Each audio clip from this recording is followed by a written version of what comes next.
Leo stepped toward the ancient tree, with his heart pounding in his chest like a drum, and Maya followed close behind him, with her eyes wide open, and her breath coming in quick little gasps.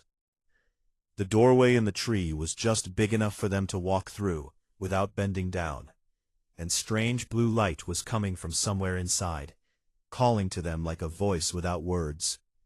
"Should we go in?" Maya asked, though she was already moving forward, because she had never been the kind of person who could resist a mystery. Leo nodded, and reached out his hand to touch the bark of the tree, which felt warm and almost alive under his fingers, pulsing gently like a heartbeat.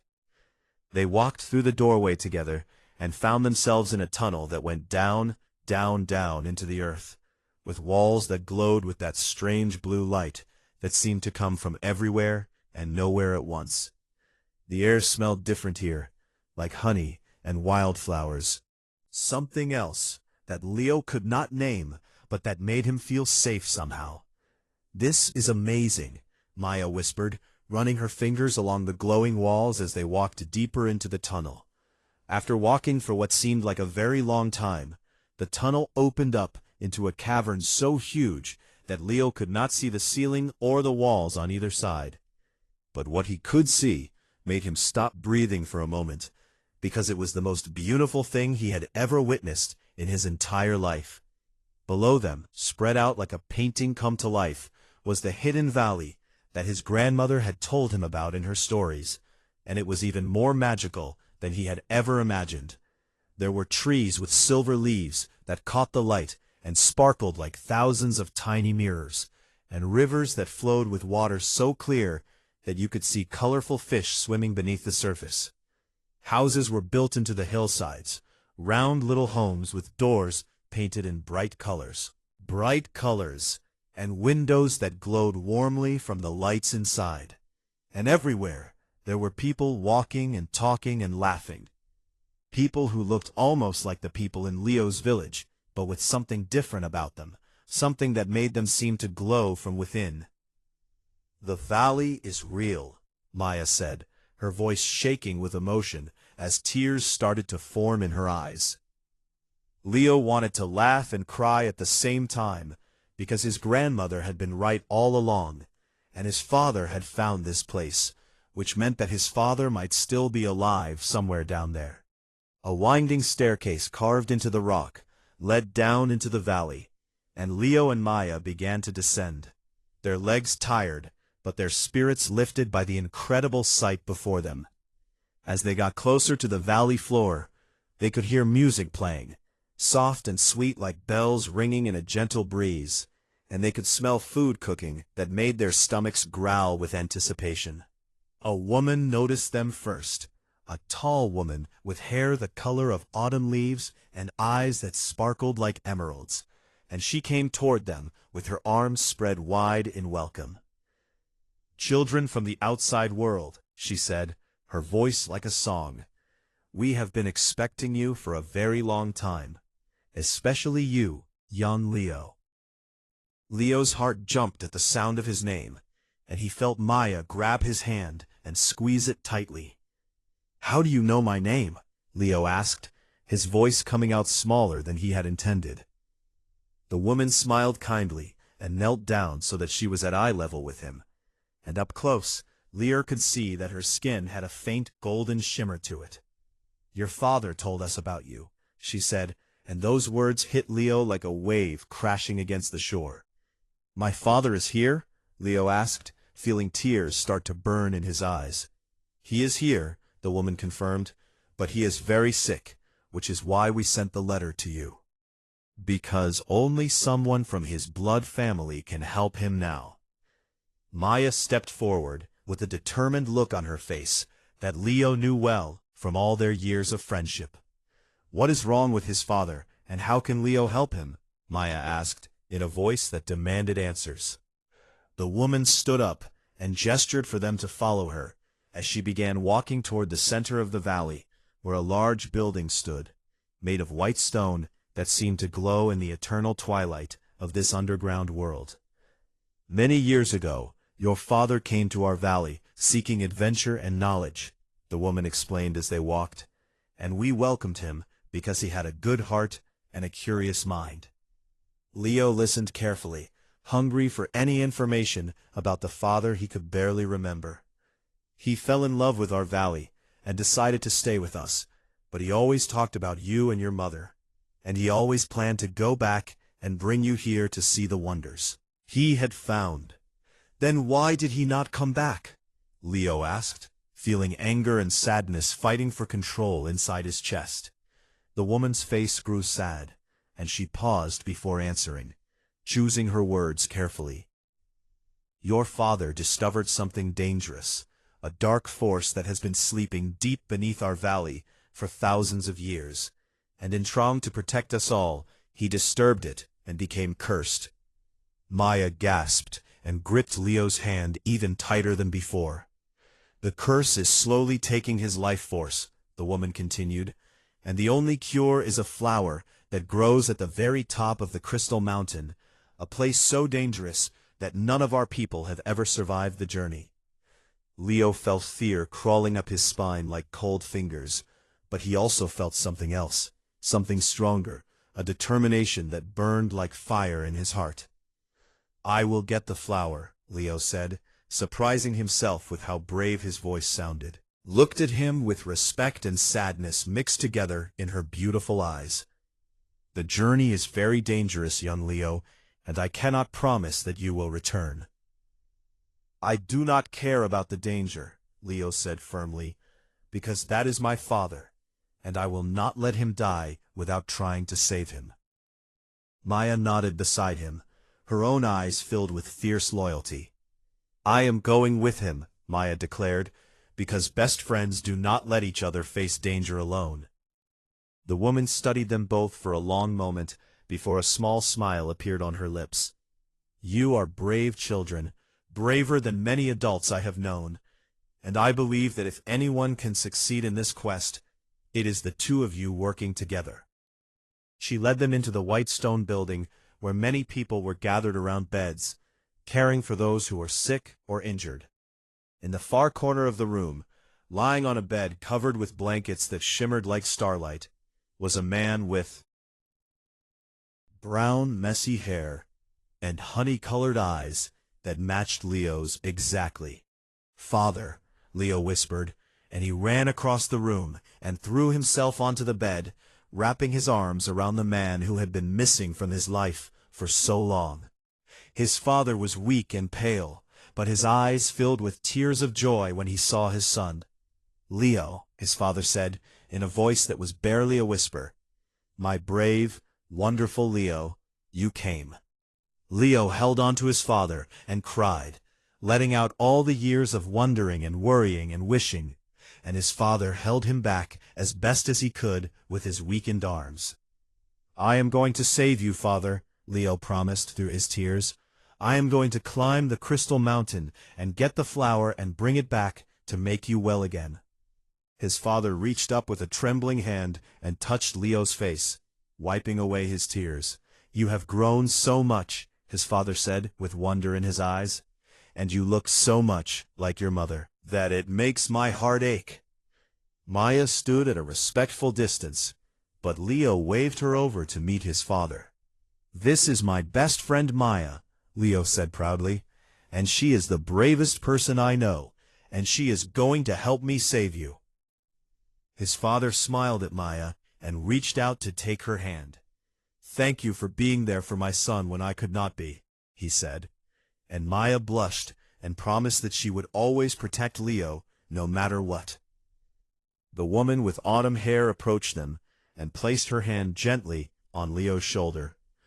You should rest tonight and begin your journey in the morning, she advised, because the path to Crystal Mountain is long, and you will need all your strength.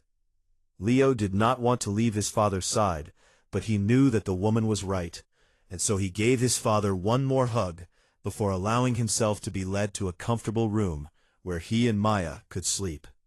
That night, lying in a bed softer than any he had ever known, Leo stared at the ceiling and thought about what tomorrow would bring, knowing that the hardest part of his adventure was still ahead of him.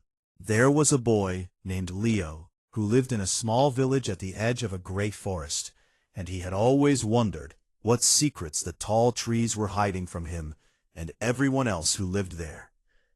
His grandmother had told him stories about a hidden valley that existed somewhere deep inside the forest, a magical place where the flowers could sing and the rivers flowed with water that sparkled like diamonds under the moonlight.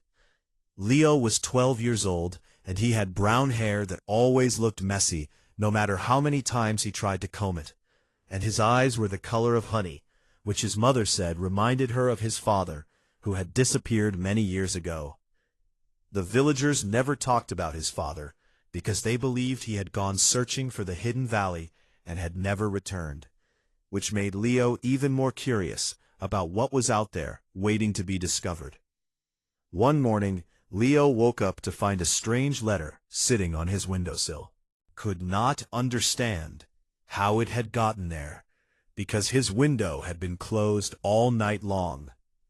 The letter was written on paper that felt like leaves and smelled like rain and forest and something sweet that he could not name, and the words on it were written in ink that seemed to glow faintly in the early morning light. Dear Leo, the letter said, your father needs your help, and only you can find him if you are brave enough to enter the forest and follow the path that the fireflies will show you tonight. Leo's heart started beating so fast that he thought it might jump right out of his chest, and his hands were shaking as he read the letter again and again to make sure he was not dreaming. He had to tell someone about this, but who would believe him when everyone in the village was too afraid to even mention the forest or the hidden valley or anything mysterious at all? His best friend was a girl named Maya, who lived in the house next door, the only person in the whole village who was not afraid of anything, not even the dark corners of the old barn where spiders made their homes. Leo ran to Maya's house and knocked on her door so hard that his knuckles hurt, and when she opened it, with sleepy eyes and tangled hair, he pushed the letter into her hands without saying a word. Maya read the letter slowly, her eyes growing wider with each line, and when she finished, she looked at Leo with a smile that told him she was already planning an adventure. We have to go tonight, Maya said, her voice filled with excitement that matched the feeling bubbling up inside Leo's stomach.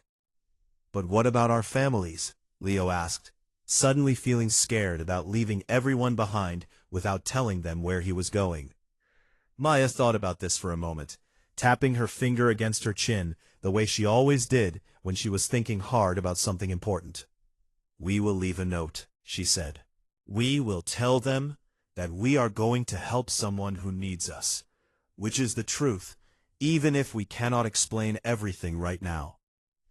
Leo nodded, because he knew that Maya was right, and that sometimes you had to be brave, even when being brave felt impossible. They spent the whole day preparing for their journey, gathering food and water and warm clothes, and a rope that Maya said might be useful if they had to climb anything or tie anything up. Leo also brought his grandfather's old compass that had been sitting in a drawer for as long as he could remember. And even though he did not know if it still worked, he felt like it might bring him luck. As the sun began to set and painted the sky in colors of orange and pink and purple, Leo felt his stomach twisting with nervousness and excitement, all mixed together.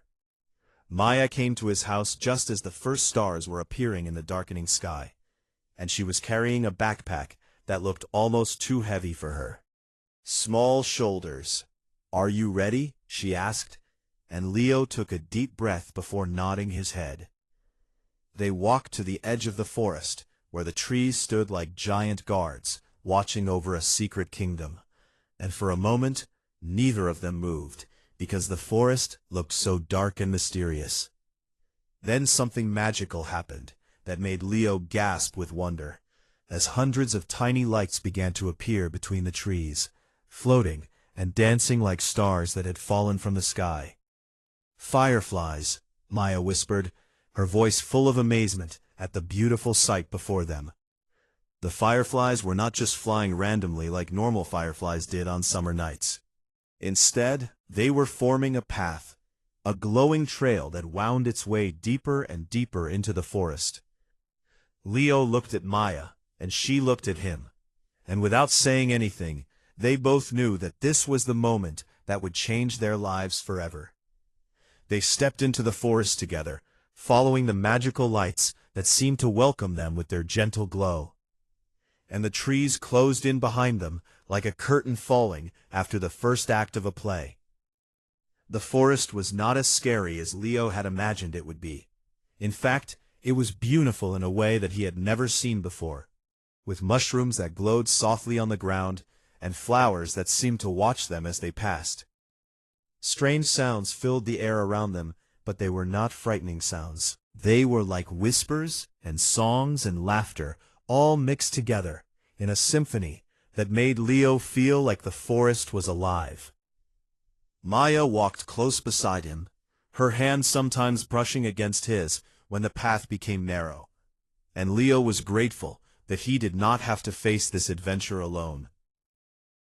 The fireflies continued to guide them forward, always staying just far enough ahead to show the way, but never disappearing completely from sight. After what felt like hours of walking, they came to a clearing where the moonlight poured down like silver water, and in the center of the clearing stood the oldest and biggest tree that Leo had ever seen. "Look," Maya said, pointing at the base of the tree, where there seemed to be an opening, like a doorway carved into the ancient bark. Leo felt something pulling him toward the tree, like an invisible thread connected to his heart, and he knew somehow that his father had stood in this exact spot before him. Just the beginning of their journey, and whatever waited for them on the other side of that doorway would test their courage in ways they could never have imagined. The morning came too quickly for Leo, who felt like he had only just closed his eyes when someone was shaking him awake and telling him it was time to begin his journey. Maya was already up and dressed, her backpack packed with supplies that the valley people had given them, including special food that would give them energy, and water bottles that would never run empty. "Are you ready?" Maya asked, and Leo could see that despite her brave smile, there was worry hiding in her eyes. "I have to be ready," Leo replied, pulling on his boots and checking to make sure he had his grandfather's compass in his pocket. They went to see Leo's father one more time before leaving, and even though his father was weaker than he had been the night before, he managed to smile and give Leo advice about the journey ahead.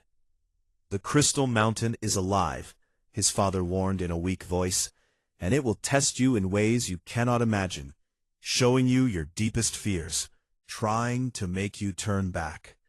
Leo nodded seriously, memorizing every word his father said. "Trust your heart, my son, because your heart will always know the right path, even when your eyes and ears are being tricked." Leo hugged his father carefully, afraid of hurting him because he seemed so fragile now. "I will come back with the flower," Leo promised, "and then we will go home together, and you will meet Mother again, and everything will be the way it should have been." His father squeezed his hand and whispered, "I believe in you." The woman with autumn hair, whose name was Alara as Leo had learned, walked with them to the edge of the valley where a path led up into the mountains. "Follow this path until you reach the Bridge of Whispers," Alara instructed, "and whatever you hear when you cross that bridge, do not stop walking, no matter what." "What will we hear?" Maya asked, her curiosity getting the better of her. "Sadly, the bridge feeds on memories and regrets, and it will use the voices of people you love to try to stop you from crossing."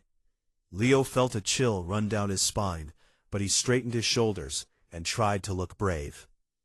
"After the bridge," Alara continued, "you will enter the Forest of Shadows, where the trees move when you are not looking at them, and you must keep your eyes forward and never turn around, no matter what sounds you hear behind you."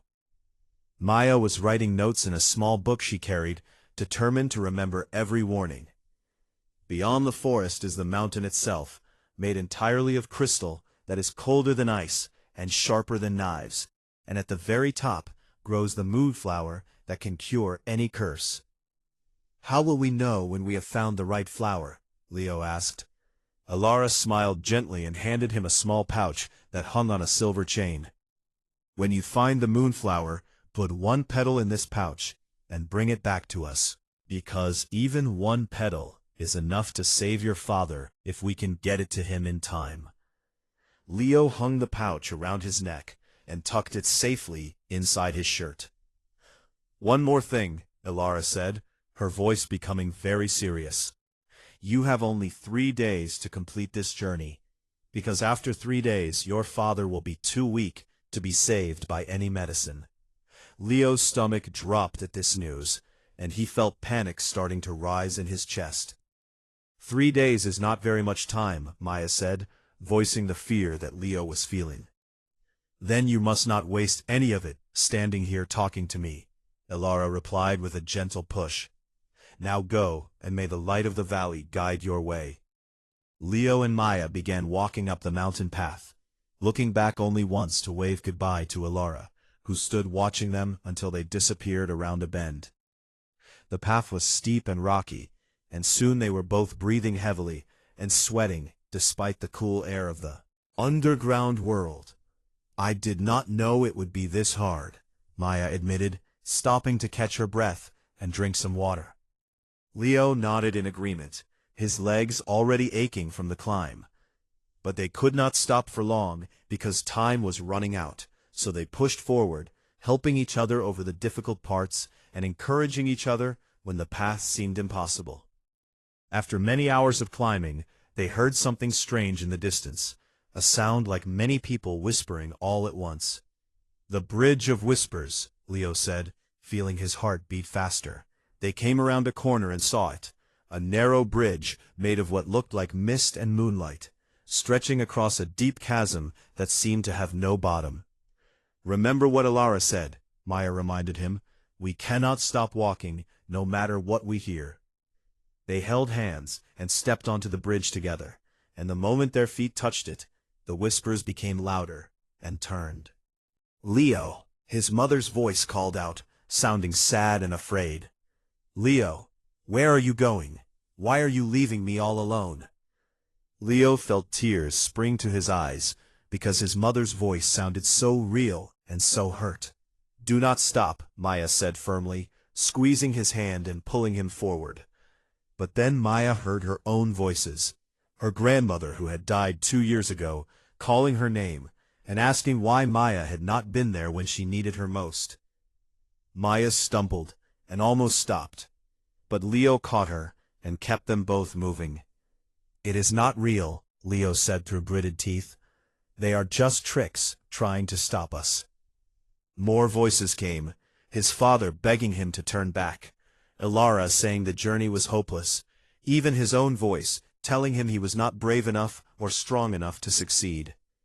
The voices grew louder and more desperate, pulling at his heart and making him want to fall to his knees and give up. About his father lying sick in that bed, and he thought about all the years he had spent wondering where his father was, and he used that love and that longing to push through the voices. They reached the other side of the bridge and collapsed onto solid ground, gasping for breath and shaking from the emotional torture they had just experienced. "That was horrible," Maya said, wiping tears from her cheeks. Leo nodded, unable to speak for a moment because his throat was tight with emotion. But they could not rest for long, so they got back on their feet and continued up the path. Soon the path entered a forest unlike any Leo had ever seen, with trees that were completely black and cast shadows that seemed to move on their own. "The Forest of Shadows," Maya whispered, and Leo could hear the fear in her voice. "Eyes forward," Leo reminded her, and they stepped into the darkness together. The forest was eerily quiet at first, but then Leo started to hear things behind him, footsteps that seemed to follow their every move, branches cracking like something was getting closer. Every part of him wanted to turn around and look, to see what was following them. But he remembered Elara's warning and kept his eyes fixed on the path ahead. Maya was struggling too, her whole body tense with the effort of not looking back. "Something is breathing on my neck," Maya whispered in terror. "It is not real," Leo said, though he could feel something cold touching his own neck. Suddenly, a voice that sounded exactly like his father called out from behind them. "Leo, wait for me. I am right here. Just turn around and help me." Leo almost turned, his body moving before his mind could stop it. But Maya grabbed his arm and yanked him forward. "That is not your father," Maya said fiercely. "Your father is back in the valley waiting for us to save him." Leo closed his eyes for a second and took a deep breath, then opened them and focused on nothing but the path ahead. The forest seemed to go on forever, and the sounds behind them grew more terrifying with every step. Screams and growls and pleas for help that pulled at their hearts and minds. But finally, after what felt like a lifetime, they stumbled out of the forest and into blinding light. Before them stood Crystal Mountain, rising up so high that they could not see the top, its surface glittering and beautiful and deadly. "We made it this far," Maya said with wonder in her voice. Leo looked up at the mountain and felt fear trying to take hold of him again, but he also felt something else, something like hope. "Only the mountain left to climb," he said, "and then we can save my father." They looked at each other and smiled, tired and scared, but still determined, and then they began to climb. The Crystal Mountain was the most beautiful and terrifying thing Leo had ever seen up close, with surfaces that sparkled like diamonds in colors of blue and purple and white, reflecting light in ways that sometimes made it hard to see. The crystal was cold against his hands as he climbed, so cold that it felt like touching ice, and the edges were sharp enough to cut through skin if he was not careful. Maya climbed beside him, her face determined and focused, though Leo could see her wince every time her fingers touched the freezing surface. "We need to find another way," Maya said, after they had been climbing for an hour, and their hands were numb and bleeding from small cuts. Leo looked around and noticed that there seemed to be natural stairs carved into one side of the mountain, almost like someone had climbed this way before, and left a path for others to follow. "Over there," Leo pointed, and they carefully made their way across to the stairs. Stairs made the climbing easier, though they were steep and sometimes crumbled under their feet, forcing them to grab onto the crystal walls to keep from falling. As they climbed higher, the air grew colder and thinner, making it harder to breathe and forcing them to stop and rest more often. "How much further do you think it is?" Maya asked during one of their rest breaks, her breath coming out in white puffs in the freezing air. Leo looked up and could still not see the top of the mountain, only more crystals stretching up into a strange misty sky. "I do not know," Leo admitted, "but we cannot give up now, not when we have come so far." Maya nodded and stood up, brushing ice crystals from her clothes. They continued climbing, and soon they noticed that the mountain was changing around them, with the crystals forming shapes that looked like faces and figures, some beautiful and some frightening. "The mountain is testing us," Leo remembered his father saying, "showing us our fears." Just as he said this, the crystals around them began to glow and shift, and suddenly, Leo was no longer on the mountain, but standing in his own kitchen back home. His mother was there, crying at the table, and she looked up at him with red eyes full of pain. "Your father is dead," she said in a broken voice, "and you could have saved him, but you gave up. You were not strong enough, and now he is gone forever." Leo felt his heart shatter at these words, and tears started streaming down his face. "No," he whispered, "that is not true. I did not give up." "You are too weak," his mother's voice said, becoming cruel and cold, "just like your father was weak, and you will fail just like he did." Leo fell to his knees, the weight of these words crushing him down into the ground. But then he felt a hand on his shoulder, and he heard Maya's voice, cutting through the illusion. "Leo, it is not real. I am right here, are still on the mountain. You have to fight it." Leo closed his eyes and focused on Maya's voice, on the truth of her words. And slowly the kitchen began to fade away, and he was back on the Crystal Mountain. "Thank you," Leo said, grabbing Maya's hand as he got back to his feet. "The mountain got me too," Maya admitted, her own face wet with tears. "It showed me everyone I love dying because I was not good enough to protect them." They held hands and made a promise to keep each other grounded in reality, no matter what the mountain showed them.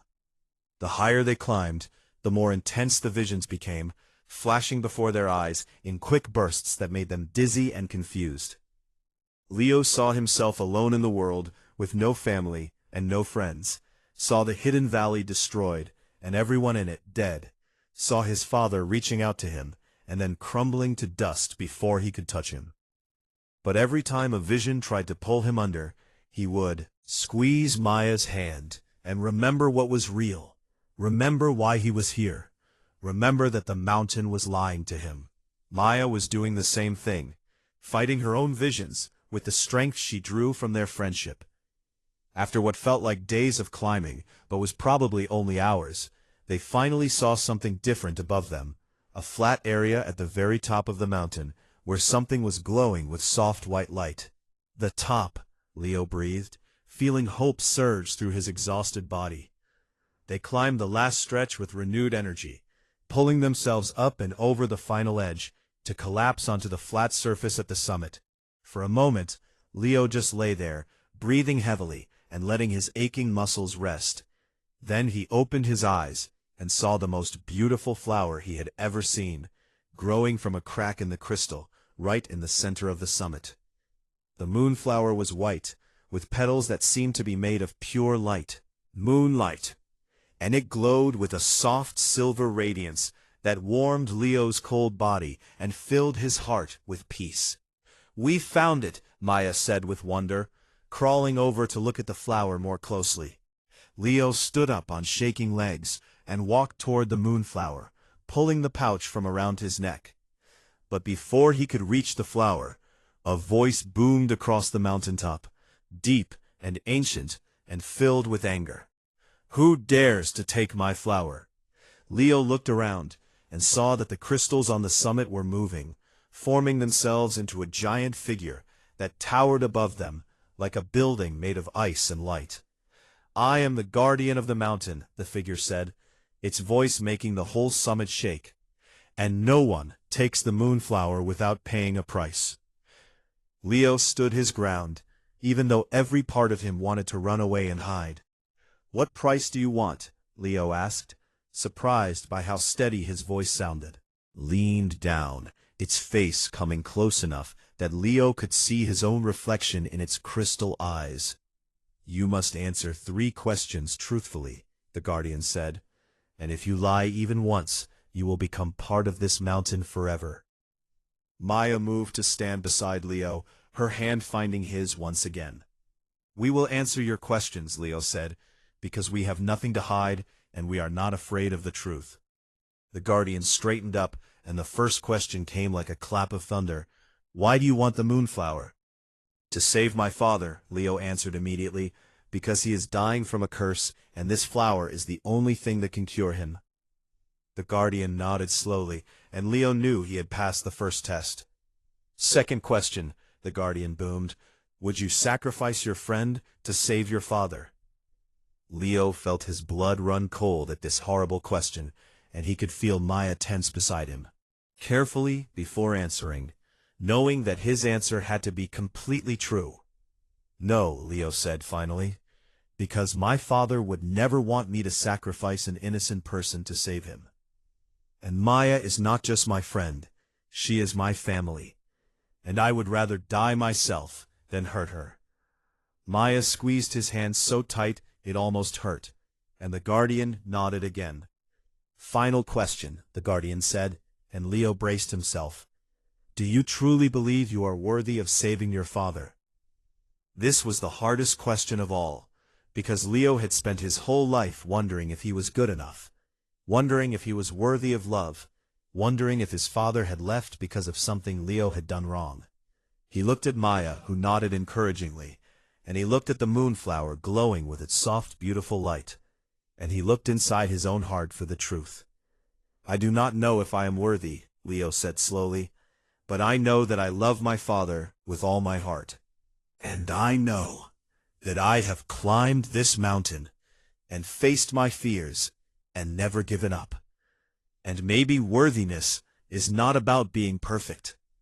Maybe it is about being willing to try even when you are scared." There was a long silence, and then the guardian began to laugh, a sound like bells ringing and ice cracking all at once. "That is the truest answer anyone has ever given me," the guardian said. "And for your honesty and your courage, you may take the flower." The crystal figure began to dissolve, returning to the mountain from which it had come, and Leo was left standing alone with Maya in front of the moonflower. With trembling hands, Leo reached out and carefully plucked one petal from the flower, placing it gently in the pouch and sealing it tight. "We did it," Maya said, and then she started laughing and crying at the same time. Leo laughed too, relief flooding through him as he hugged his best friend. But they could not celebrate for long, because they still had to get down the mountain and back to the valley before time ran out. "Let us go save my father," Leo said, and together they began the long journey down. Going down the crystal mountain was faster than climbing up, but it was also more dangerous because their tired legs kept slipping on the smooth crystal surfaces, and the sharp edges seemed even more hungry for their blood. Leo clutched the pouch with the moonflower petal close to his heart, terrified that he might drop it or lose it after everything they had been through to get it. Maya led the way, finding the safest path down and warning Leo about loose rocks and slippery spots. The visions had stopped attacking them since they got the flower, as if the mountain had accepted their victory and was letting them go in peace. When they reached the bottom of the mountain, they found that the forest of shadows looked different now, less dark and less threatening, as if the light from the flower was pushing the darkness away. They walked through the forest with their eyes forward, just to be safe. But no voices called to them from behind, and no shadows moved. "Grab them." The bridge of whispers was also strangely quiet, letting them cross without filling their ears with painful memories and cruel words. "The mountain must have told the other challenges to let us pass," Maya guessed as they hurried along the path back to the valley. Leo did not care why the way was easier now, only that they were moving fast and getting closer to his father with every step. They ran when they could and walked fast when they could not run, pushing their exhausted bodies to keep moving no matter how much their muscles screamed for rest. When they finally saw the valley spread out below them, glowing with its soft, magical light, Leo felt tears of relief streaming down his face. They practically flew down the stairs carved into the rock, jumping the last few steps and landing hard on the valley floor. People saw them coming and started shouting, calling out to others that the children had returned, and soon a crowd was forming around them. Ilara pushed through the crowd with a look of amazement on her face. "You made it," she said, her voice filled with wonder. "I prayed you would, but part of me feared the worst." "The flower," Leo gasped, pulling the pouch from around his neck and pressing it into Ilara's hands. "Please hurry. How much time do we have left?"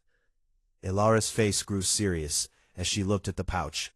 "Only hours," she said, "but that should be enough if we hurry." She ran toward the white stone building where Leo's father lay dying, and Leo and Maya ran after her, ignoring their aching bodies and burning lungs. Inside, the room was quieter than before, and Leo's heart clenched with fear when he saw how still his father was lying on the bed. "Are we too late?" Leo whispered, feeling like his whole world was about to shatter. Ilara bent over his father and checked his breathing. Then she smiled with relief. "He is still alive, but only barely. Must act quickly."